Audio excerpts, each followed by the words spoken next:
At the family memorial service of my in-laws, my husband's sister who loves him so much said, "Oh, I can't believe that. Hendrix married such an ugly girl.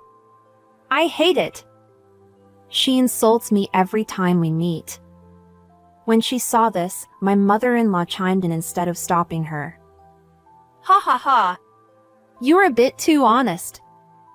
My grandmother-in-law, who had been silent until then, asked, "Who are you saying that to?" A surprising reprimand was delivered. "I am Azalea Turner and I'm 30 years old. I'm just an ordinary person who can be found anywhere. I'm not particularly good-looking, and I don't have any outstanding talents. After graduating from college, I joined an insurance company, leading a mediocre and uneventful employee life. I quit my job when I got married, and I'm working part-time now. I'm still living an ordinary life. My husband, Hendrix, who is 2 years younger than me, is an office worker at a regular company. We met when I was still working at the insurance company. One evening, while having drinks at a bar with some friends from my school days after work, my husband and his colleagues happened to come to the same bar. They were junior employees from the company where one of my friends worked, so we decided to drink together. I've never been shy around people, and always have a smile for everyone, so I quickly hit it off with my husband and his colleagues. My only strength is this smile and my friendly personality. I felt a similar wavelength with my husband, who was also cheerful and friendly, and our conversation was lively. I thought it would be wonderful to be in a relationship with someone like him with whom I get along so well. But I probably wouldn't even be noticed, since I'm older and chubby, let alone dating someone as fantastic as him is just a far-fetched dream, and it's absolutely impossible. Since I rarely even have a chance to talk to someone like him, I should consider it a win just to have met and had a conversation with him today. However, a few days later, I received a message from my friend. "Hendrix seems to like you." I became from his drinking buddy to his girlfriend, and we got married 3 years ago. Now we live in a rental apartment and are working hard to save money for our future home. Even after we got married, my husband remained gentle and kind, always providing laughter and creating a harmonious atmosphere.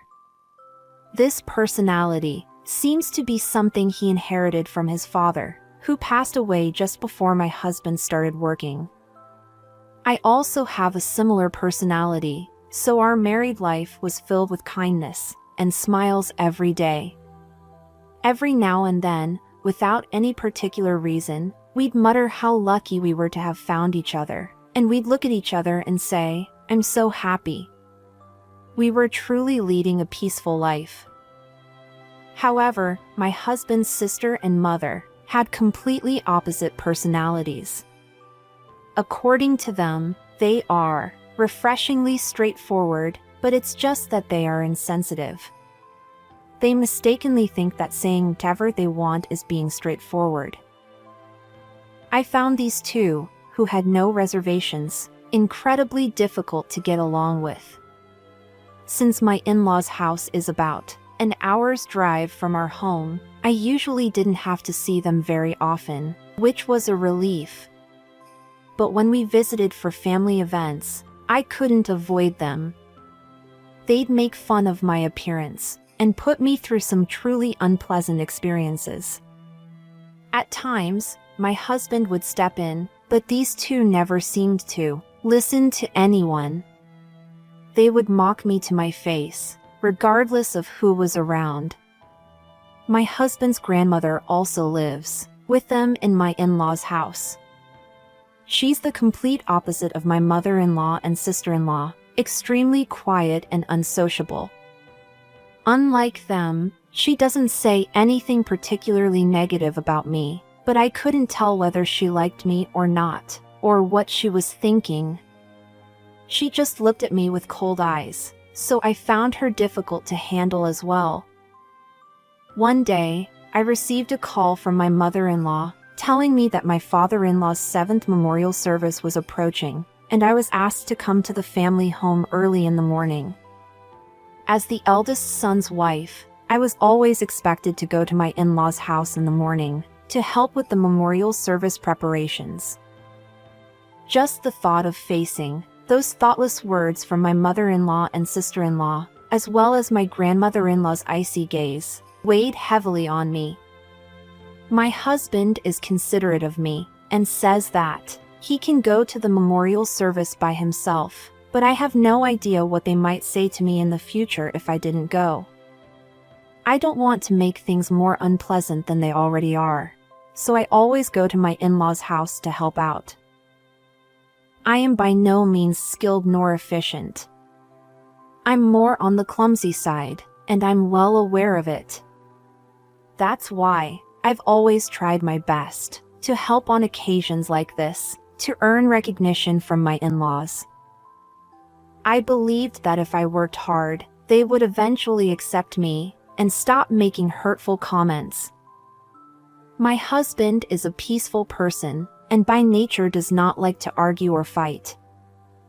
He always has a pained expression on his face whenever I'm criticized, making it clear how he feels. I don't want to add to his worries, so I'm determined to be accepted as the eldest son's wife as soon as possible. When I told him that, even if they say something to me, I'll just laugh it off like I always do, so I'll be fine. While smiling, he said he loved me because I always try my best. But he also told me to make sure not to push myself too hard, and that I don't need to go through a hard time on my own. When I reassured him that I understood, he responded by promising to buy my favorite tart on his way home from work as a reward the next day while caressing my head. When I said I love him because he is such a kind husband, he smiled shyly while scratching his head. On the day of the memorial service, my husband and I arrived early at my in-laws' house. My husband's grandmother was waiting us at the front door. Feeling nervous by my husband's side, I greeted her, "Long time no see," but my grandmother-in-law didn't respond nor smile as usual. She made a gesture, as if to say, "Hurry up and go inside to help with the preparations," and then disappeared into the house. My husband and I exchanged glances, sharing a wry smile, and shrugged our shoulders. He told me in a quiet voice good luck and gave me a small thumbs up to encourage me, before I hurriedly followed my grandmother-in-law. Inside the room, they had removed the big shelf, which was dividing the space into 2 parts, to create a bigger seating area for the memorial service. When my mother-in-law and sister-in-law saw my face, they simply greeted me with a half-hearted welcome and exchanged meaningful smirks as usual. I didn't want to engage in unnecessary conversations that might lead to confrontation, so I responded with a polite "long time no see," and immediately started helping with the preparations. Then, my mother-in-law and sister-in-law both stopped working and said, "Shall we ask her to do the rest?" They sat down and started to relax. And then, they watched from a distance, taunting me by calling me slow and clumsy as I diligently prepared everything. They laughed and jeered, telling me I needed to work faster, or else the day would end before I finished. Especially my sister-in-law, Bianca, who loves her older brother, my husband, holds a strong grudge against me for taking her brother away. Her snide remarks and insults are far more spiteful than my mother-in-law's. As soon as my husband appeared, Bianca quickly changed her tone and attitude, turning into a sweet and cute sister. The speed of her transformation was truly astonishing. She showed affection to my husband in an ostentatious manner, talking in a sweet voice that made me feel sick. Watching her, I felt an overwhelming sense of exhaustion building up inside me. Before long, my mother-in-law and sister-in-law, claiming it was a rare family gathering, roped my husband into their circle, passing off the preparations to me. and stopped preparing for the memorial service completely. But there was no point in me voicing my opinion. I decided to ignore them and continued with the preparations, determined to get them done as quickly as possible. As I neared the end of my preparations, I looked up and saw my grandmother-in-law's back through the crack of the door. She was sitting alone in front of my father-in-law's memorial portrait. Seeing her like that, I couldn't help but wonder how much grief a parent feels when they lose a child. Feeling a deep sense of empathy, I quietly placed 2 cups of tea beside her. She noticed it, looked at me without changing her expression, and then silently placed one of the cups in front of the memorial portrait. I think I understood how she was feeling. When I finished the preparations, relatives began to arrive at my in-laws' house one after the other. My husband and I stood at the entrance, welcoming each relative with greetings and expressions of gratitude. Ideally, my mother-in-law should also be greeting them, but instead, she and my sister-in-law were completely indifferent, sitting in a room different from the one for the memorial service, watching TV. I felt sorry for the concerned relatives, who wondered if they were not feeling well. I went to encourage my mother-in-law to greet the guests, but she replied that she'd see them later, so there was no need to greet them now. My husband was also appalled by his mother and sister's lack of manners and told me not to worry about them, so I decided not to say anything anymore. When the guests, who had received invitations, had nearly all arrived, and the chairs I prepared were almost filled, the priest has also arrived. My husband and I, along with my grandmother-in-law, my mother-in-law who has finally came to the room, and sister-in-law, made our way to the family seating area. My father-in-law's 7th memorial service has started. Throughout the service, my mother-in-law and sister-in-law's lack of manners became more evident. Conversations and laughter could be heard throughout the service, so much so that it garnered the attention of the relatives. I'm sure the priest also found it disturbing. I looked at my grandmother-in-law, who was sitting quietly in front of the memorial portrait earlier, wondering what she was thinking about this situation, but she remained silent with her eyes closed. Although I didn't particularly get along with her, I couldn't help but feel sympathy for her, imagining what she might be feeling in this situation. It was disheartening that my mother-in-law and sister-in-law, who were the wife and daughter of the deceased, seemed to have no intention of paying their respects. I, at least, wanted to create a friendly atmosphere where the relatives who had gathered to remember my father-in-law could share their memories. Apart from my mother-in-law and sister-in-law's discourtesy, the 30-minute service proceeded smoothly.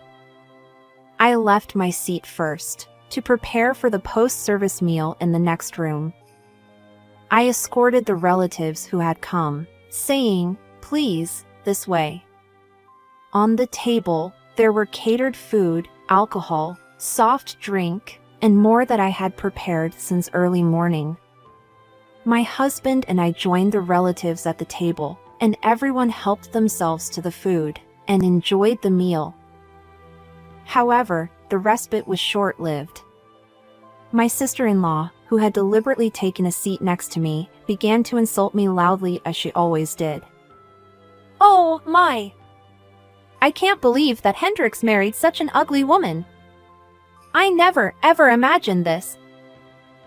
She criticized me, claiming that my husband could have easily married a more beautiful woman, and that his ex-girlfriend from his school days was stunning. She even turned to the relatives who were there and asked for their agreement. Those who were asked were at a loss for words. It might be because of the alcohol, but she said even more malicious things this time. "I hate that. Such an ugly woman stole my brother from me." My mother-in-law, who was sitting across from me, laughed heartily and said, Haha, Bianca, you're being a bit too honest. I couldn't help but feel emotionally affected by it. My husband, seeing me fall silent and distressed, looked at his mother and sister and shouted at them. Enough already! What are you saying in front of everyone? But they just shrugged it off with comments like, come on, we're just telling the truth.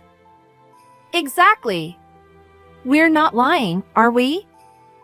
If you don't like what we're saying, find yourself a prettier wife. They both just laughed, saying that it was an alcohol-induced joke, and that he had no right to complain, because they were making the place lively. Some of the relatives looked at them disapprovingly, telling them not to talk nonsense at a memorial service for the deceased. My husband probably didn't want to show family disputes. That would disrupt the atmosphere, especially in front of the relatives. He whispered in my ear, I'm sorry, don't worry about it, and ignore them. Chose not to warn them, and just ignored them. Still, they kept insulting me, and the degree of their slander increased more and more. Even I, trying to maintain a polite smile, started to find it tiresome. If I could, I would have gotten out of there and gone home. But if I left at this point, it would undoubtedly ruin the atmosphere. I told myself that I should endure a little longer. In my mind, I whispered, hang in there, me. Then, my grandmother-in-law, who I thought wasn't listening to the conversation since she didn't say anything until now, intervened with a calm voice. Who are you talking to? All the people there turned their attention to my grandmother-in-law, who was sitting next to my mother-in-law with a surprised expression on their faces. My grandmother-in-law, who is always expressionless, looked stern.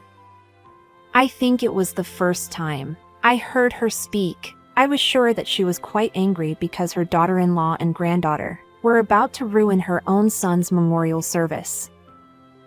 Everyone there may have felt that way.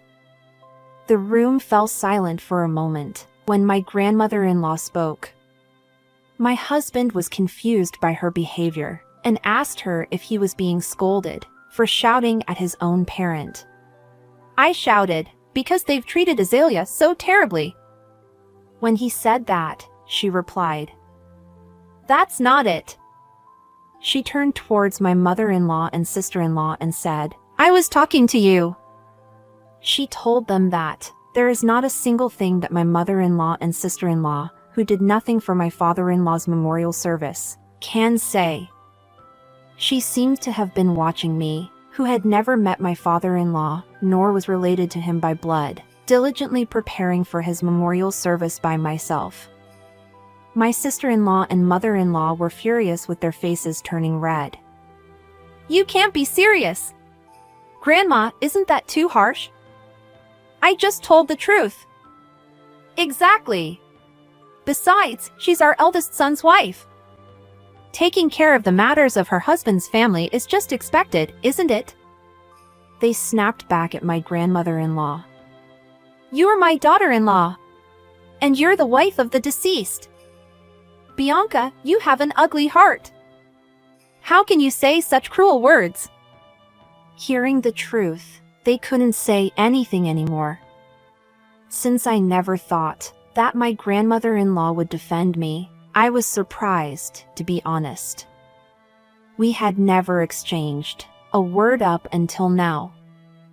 My grandmother-in-law started speaking quietly while the room was still silent, saying that it was a good opportunity. She explained that my mother-in-law's peculiar character hadn't changed at all since she married into the family, which naturally caused friction with her. Furthermore, her granddaughter, my sister-in-law, resembled my mother-in-law. That's why she had only maintained the bare minimum of interaction with these two. In contrast, my husband is gentle and considerate, just like his father. Since my father-in-law married my mother-in-law, who is older than him, and she had him wrapped around her finger, my grandmother-in-law had apparently worried that my husband might go through the same thing. when he married me, who is older than him.